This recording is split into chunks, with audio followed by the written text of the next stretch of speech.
Again, good afternoon to everyone here. Our next speaker is Dr. Thato Maoto. Woo! He is from FemiCare Fertility, and he will be discussing male infertility. He is a registered obstetrician and gynecologist and has a keen interest in reproductive medicine. He also holds a master's in medicine, which is the obstetrics and gynecology. He also has a passion for teaching. He is a master in training in the essential steps in managing obstetric emergencies, and he was actually involved in trying to decrease maternal mortality in Limpopo. Let's give him a warm welcome, shall we?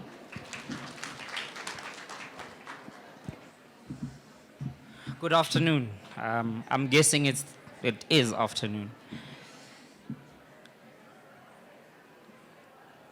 So, on a Thursday morning, a couple walks into my office. A very beautiful couple at that. Dashing, strong man. We have a seat.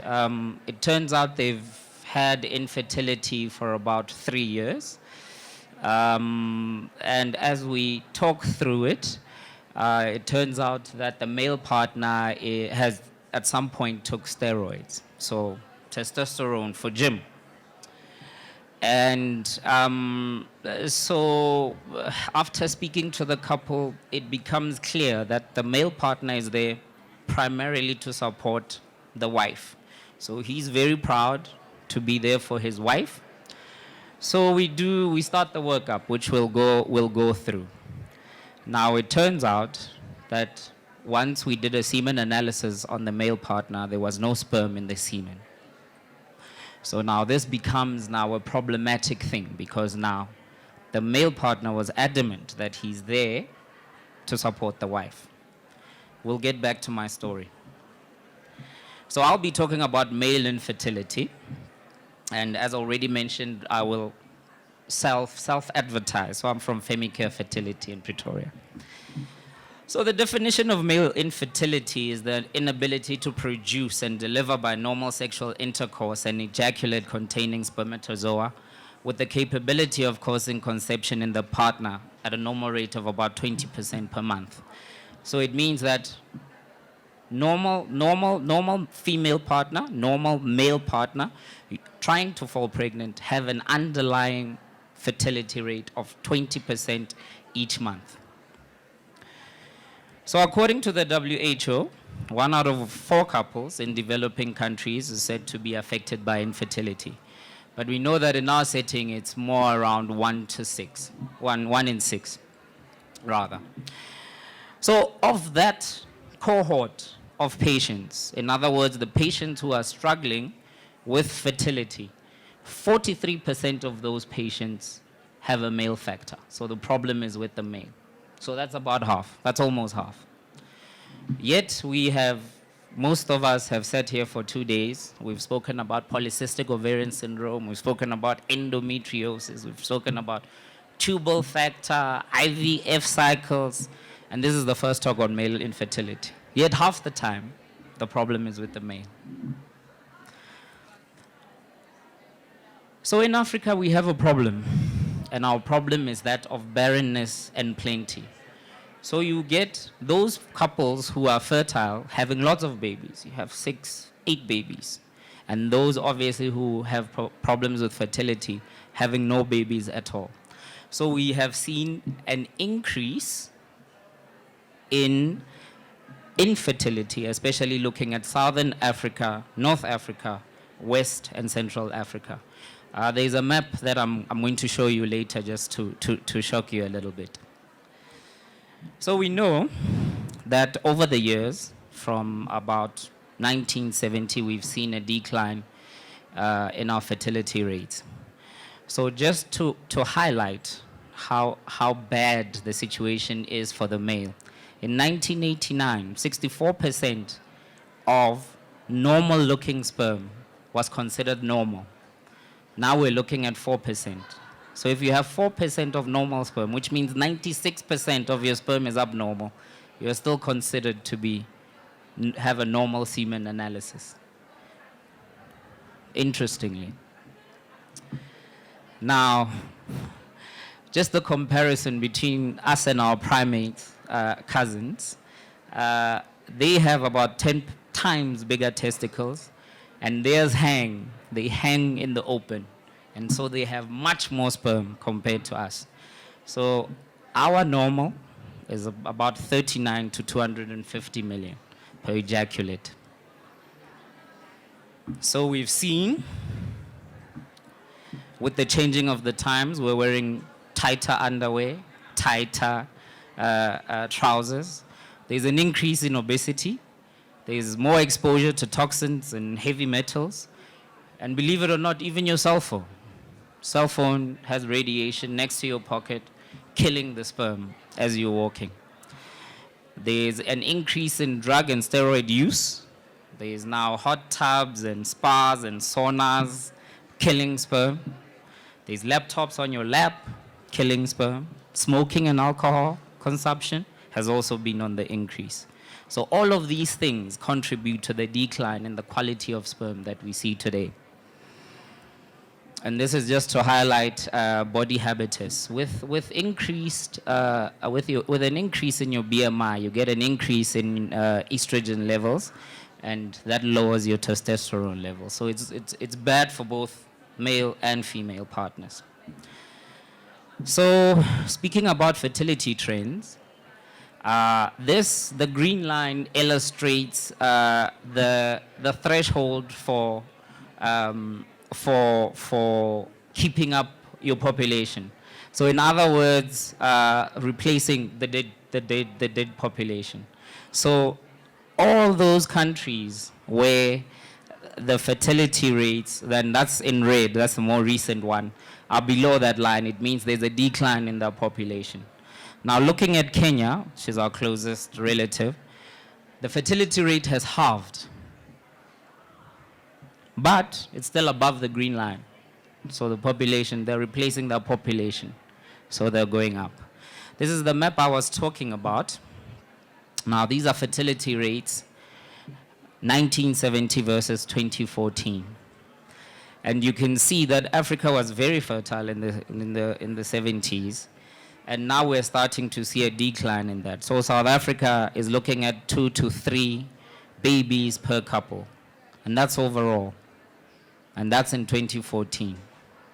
So although looking at Africa, comparing it to all the other continents, we're still doing well, there's still a decline. So there's an overall decline in fertility rates. And this has resulted, and you've heard a lot about this, there's an IVF boom. So in countries like Sweden, 5% of all newborns are conceived through ART. And we're going to see that trend going higher and higher. So in those countries, in the European countries, some of them you don't pay for IVF. That's how dire the situation has become. So it's subsidized by the government. So why male infertility?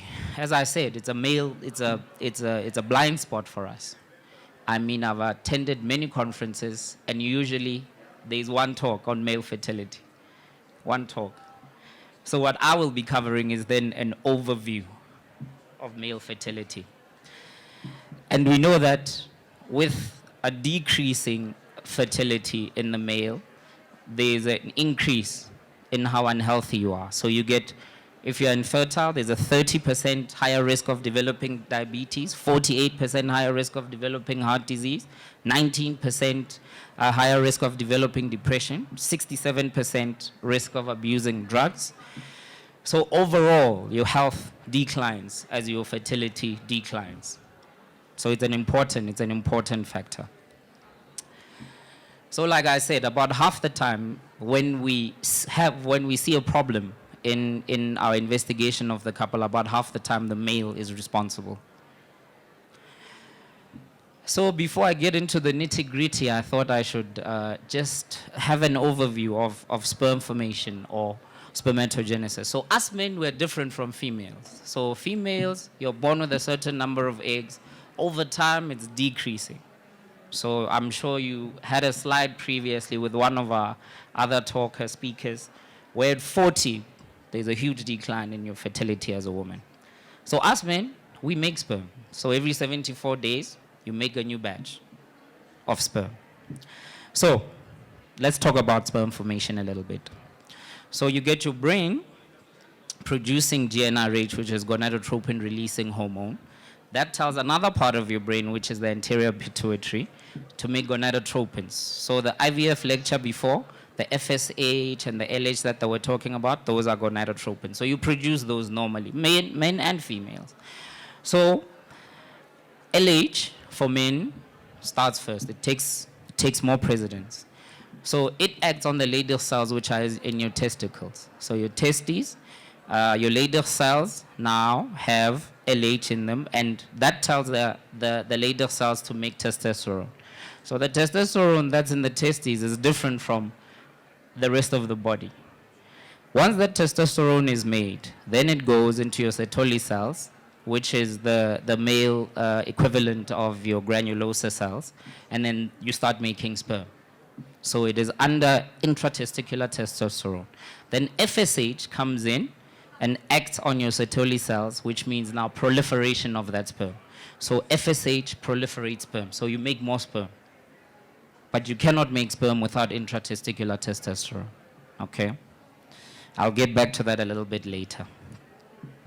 So we know now that from the WHO 2010 Semen Analysis parameters, which were updated 2018, you have high DNA damage, high aneuploidy, low fertility, high birth defect rates, and high pregnancy loss rates in the sperm that we have today compared to previously.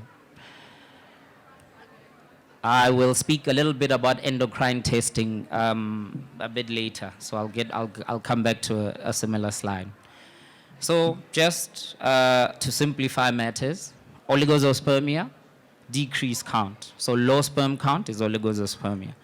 Teratospermia means an increase in your abnormal sperm, so a decrease in your normal sperm. Does that make sense? So less than 4%. We're talking about the 4%. That's the WHO. And then anospermia is motility.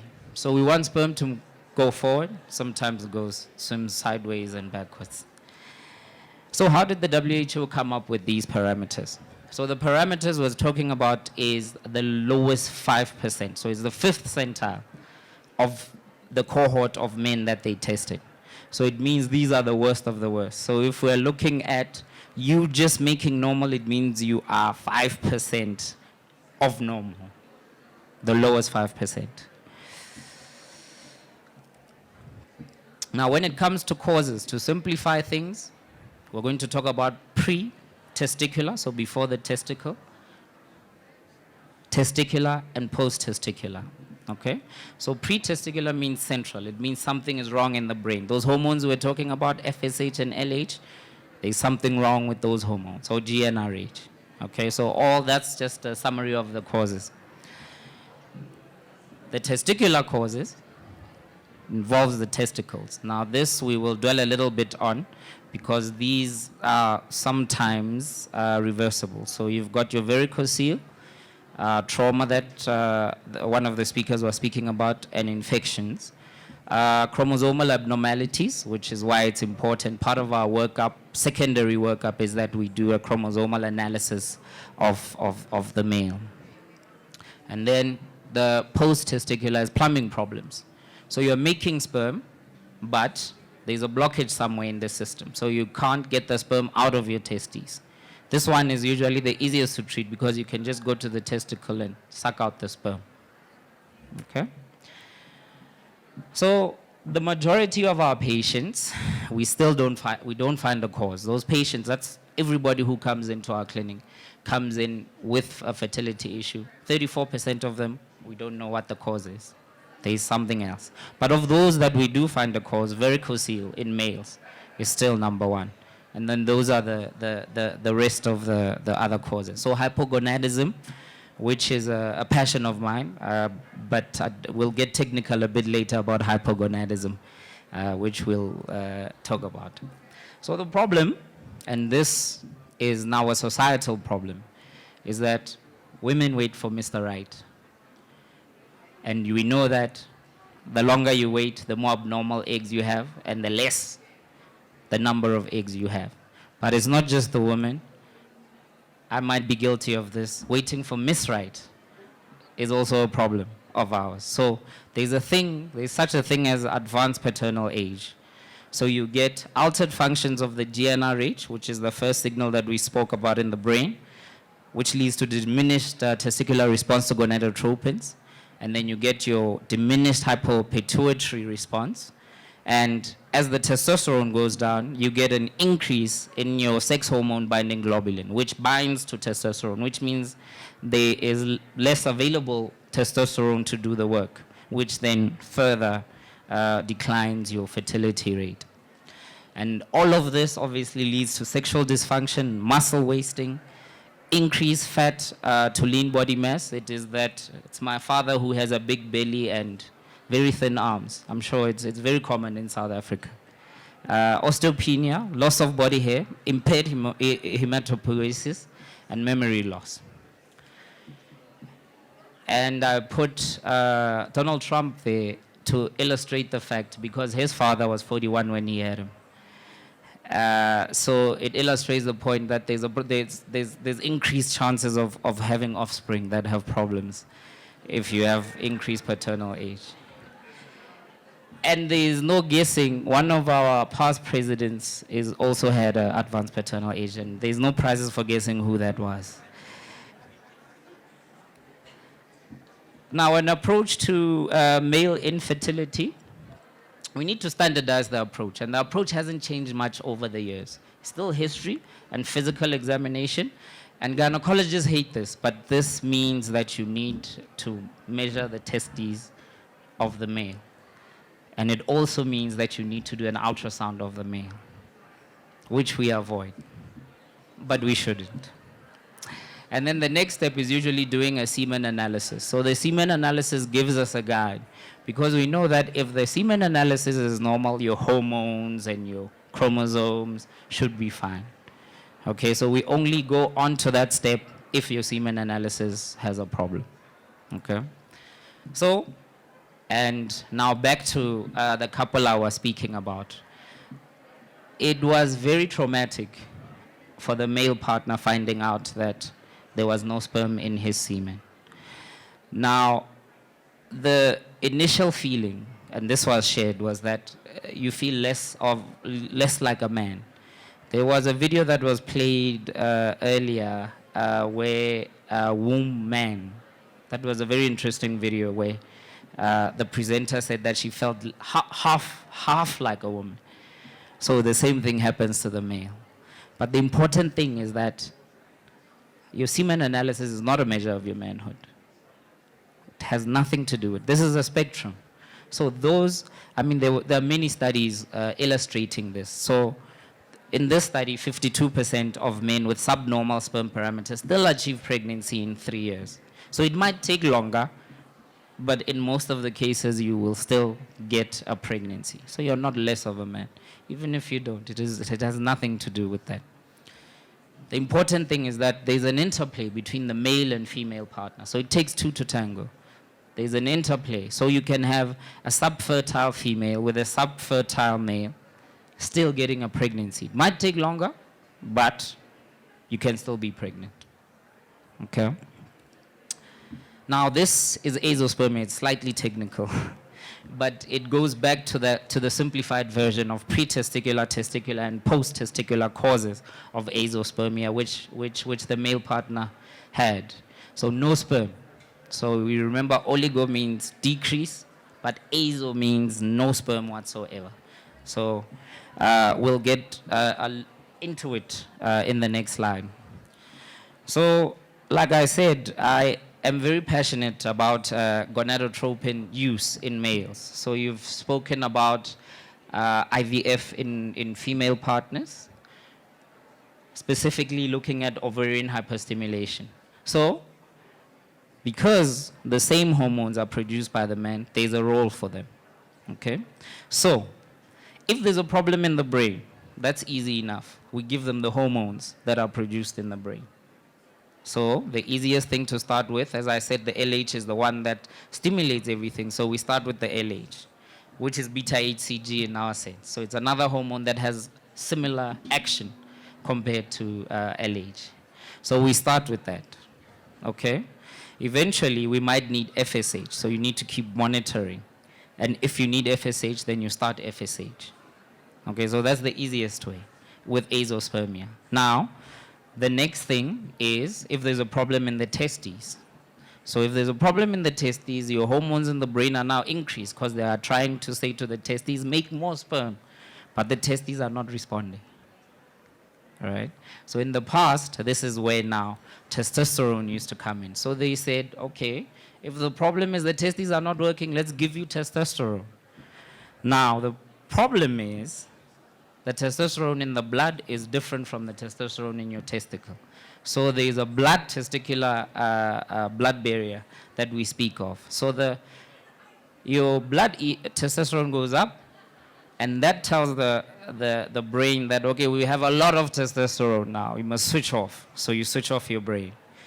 But your blood testosterone is still high. Your intra-testicular testosterone is low because that depends on your brain now. So there isn't any of that happening. All right? So now, and this is where it gets interesting. So this slide is to illustrate that when you take steroids, everything gets big except your gonads. You can see the size there is still quite tiny. So it just increases your aggression. It increases your heart muscle, which can block blood leaving your heart, and no sperm. But you look more like a man, eh? Is that? So now the question is, what to do? What should we do as healthcare practitioners? So I won't go through all of this. The point of all of this is that there are options. There is treatment available. And with treatment, you will get an improvement in your fertility rates. Gonadotropins I've already spoken about. I'm going to touch on them again because I am very passionate about them. So clomiphene citrate, which is a selective estrogen receptor modulator, binds on your estrogen receptors, and it has different effects in different tissues. So the point of doing this is to increase your FSH and LH. Okay? So there is definitely a place for it. So we use it. We can increase your intratesticular sperm by increasing your FSH and LH, because that's the triggers. So this previously we used to say the initial results were promising. It's no longer that they're promising. There is a place for it. But more and more we're seeing that gonadotropins are taking a bigger chunk in the treatment of male infertility. Aromatase inhibitors, similar. Letrozole, that everybody hears about. So there's also a place for letrozole in the treatment of male infertility. And this has changed slightly. So we used to use 1,000 units of each HCG, and I told you that HCG is similar to LH. So you must think of HCG in this sense as LH. So now we use from 1,000 to about 5,000 units twice a week for a minimum of 12 weeks, but it can be, which is 3 months. So minimum of 3 months you're on this, but it can be up to 18 months, depending on how you respond. So this is long-term treatment. So the same couple who came in, we started him, after seeing the psychologist, we started him on HCG. And the first thing he said is that, he said, no, but this is for women, because it says so on the box. But we had to explain to him that it also works for men.